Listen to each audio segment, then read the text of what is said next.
But failure comes from all the little things. It's failure to make the call. It's failure to check the books. It's failure to say, I'm sorry. It's failure to push yourself to do things physically that you don't want to do.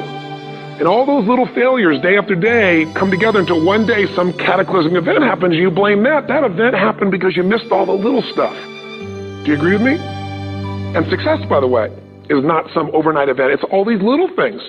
Success is having a vision. Success is making it compelling. Success is really seeing it and feeling it every day with strong enough reasons.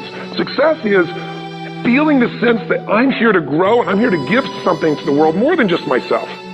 Take a look at any place you've got a limitation and ask yourself, when did I decide to accept that limitation? And you may not even see it as a limitation. You might see it as just that's who I am. But so often in our lives, we've adapted to be a certain way so that we don't fail or so that people will like us or respect us, but it's not necessarily who we are. Joy comes when you're spontaneous. It's really hard to be truly happy when you're not being yourself. And most of us have no clue who we are. And so a big part of my work, if you've ever been to an event, you know, is to get people to do things spontaneously without thinking, because that's when the real you shows up. That's when the energy comes alive. And when you do that, when you start to connect to your true nature, suddenly there's energy available for you to set a higher standard for what you want in your life. That's what this is really all about. And when I talk about standards, when I talk about, shoulds versus musts, think about your own life. I know there have been areas in your life where some point in time you just shifted and you raised the standard and your life changed. Because whatever people have their identity attached to, they live. We live who we believe we are. That's just how it works. It's just kind of like, I'll give you an example. Look at your physical body. Your physical body today is an absolute reflection of only one thing. Not your goals, not your desires, but your standards. The identity you have for yourself. If your standard is you're an athlete, then there's a certain amount of strength, a muscle tone, and energy that's available in your body on a regular basis because that's who you are. And so you do whatever's necessary to maintain that identity. Again, the strongest force in the human personality is this need to stay consistent with how we define ourselves. Because if you don't know who you are, you wouldn't know how to act. Once you lock in on that identity, your brain finds a way to keep you there. If you say, man, I'm overweight, I've always been overweight, I'm big boned, and that's the story you've got, then you're going to always find a way to get back there. That's your settling point. That's your identity. That's where things lock in. If you see somebody who's in really great shape, you ask them, do you work out? You know the answer. Yes. How often? And they'll tell you 3 times, 4 times, 5 times a week, whatever. In a seminar, I'll ask people, who here works out at least 5 days a week? And I'm stand up. And you look around that room, and you know that they work out 5 times a week because you can see their body. You don't just get a result without some kind of action, without some form of ritual. Ritual meaning actions you do consistently. Now, do you think those people that are out there working out 5 days a week, do they have more time than you do? Or I have, or anybody else?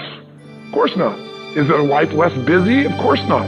It's just a must for them. They must work out that way, and they've made that turn and their life changed. So I'm not saying you have to work out 5 days a week. I'm just saying whatever you really want, wants don't get met consistently. Standards do. Whatever you identify, this is who I am. And so it's not so much about changing your identity as it is expanding it.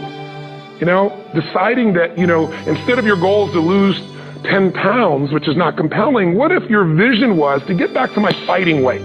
This year, this month, this next 90 days, I'm going to transform my body. I'm going to take on a new challenge. I'm going to find some technique or strategy, there's a million of them, that can reframe myself where I want to feel younger, stronger, more vibrant than ever before. Here's my reasons. Because I want the energy to really make my life work. Because it's tough out there, and I want to be stronger than I've ever been before. I want to go in front of the mirror, and if I'm naked, not, want to laugh. I want to look there and take a good look and go, yeah, I'm proud of whatever I see there.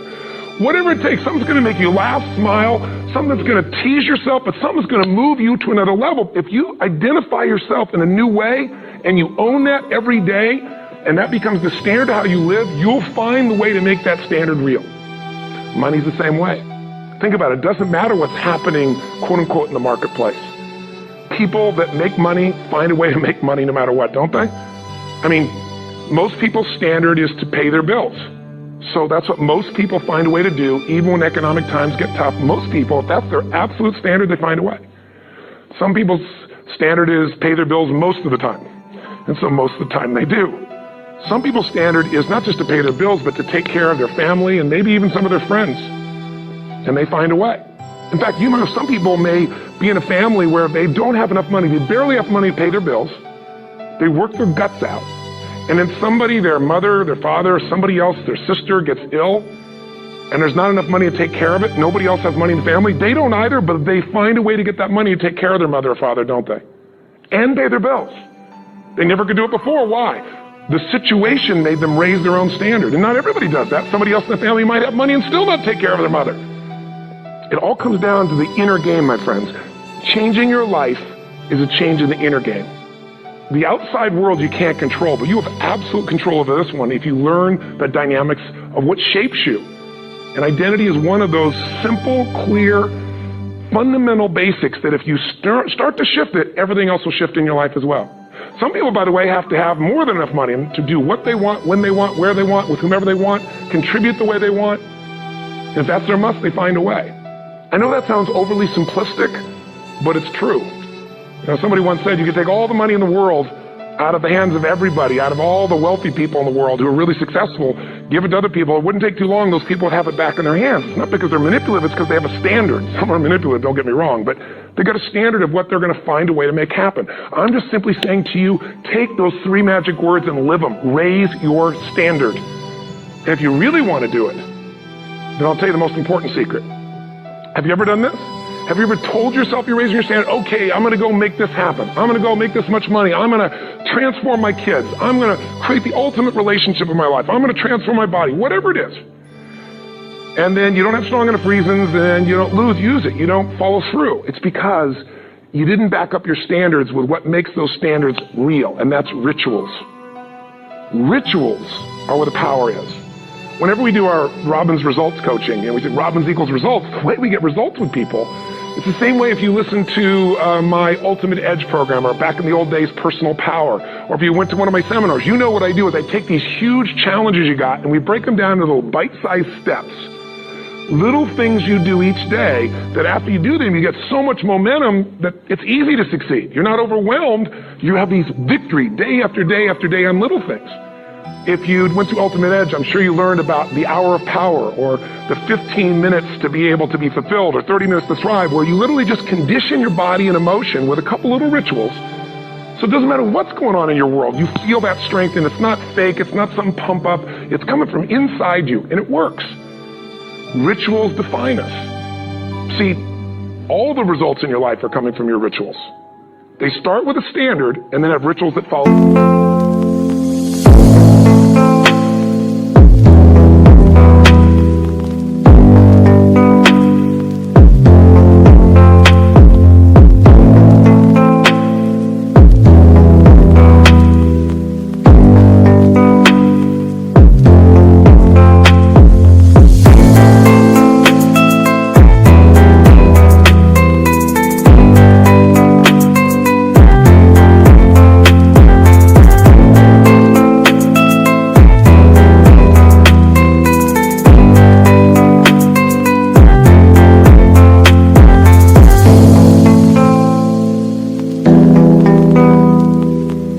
Like, for example, if you are where you want to be physically, you have very different rituals than if you're not where you want to be physically. If you're overweight, you and I both know you got a different ritual than if you're physically fit.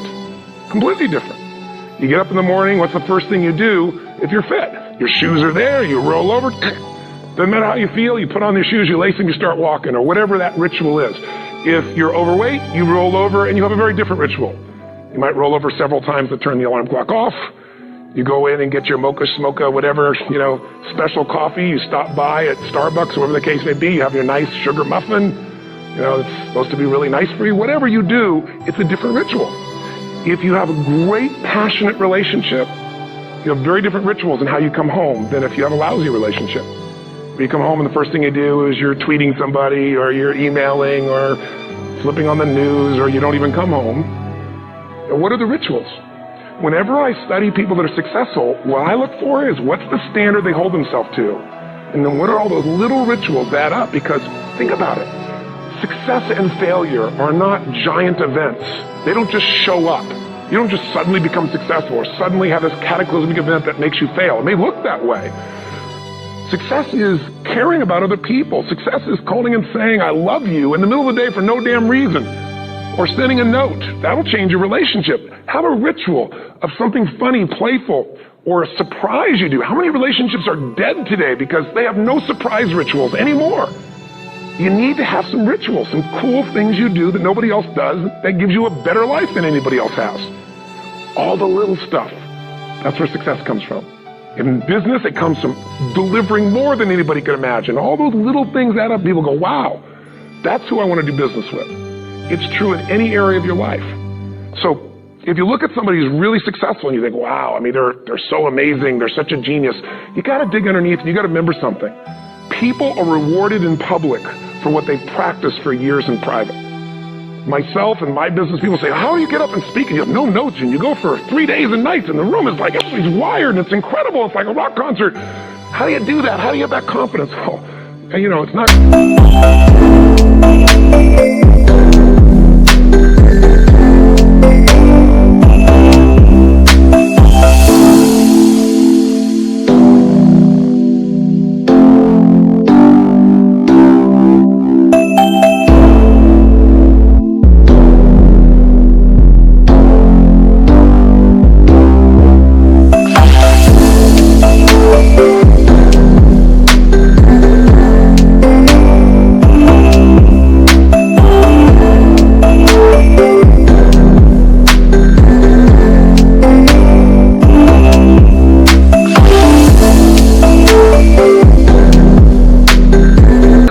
It's experience now. But I did so much behind the scenes and I still do to make things right. I mean, how many people would know that since the time I was 17 years old, before I walk out on stage, still do to this day, wouldn't need to do it, but I still do it, I never walk out there without being in an absolute peak state of mind. Every event has to be better. Talk to anybody who's been to our events for 5, 10 years, some of our trainers, I don't know how he does it. He always finds a way to make it better. That's not an ego thing. That's a standard in me.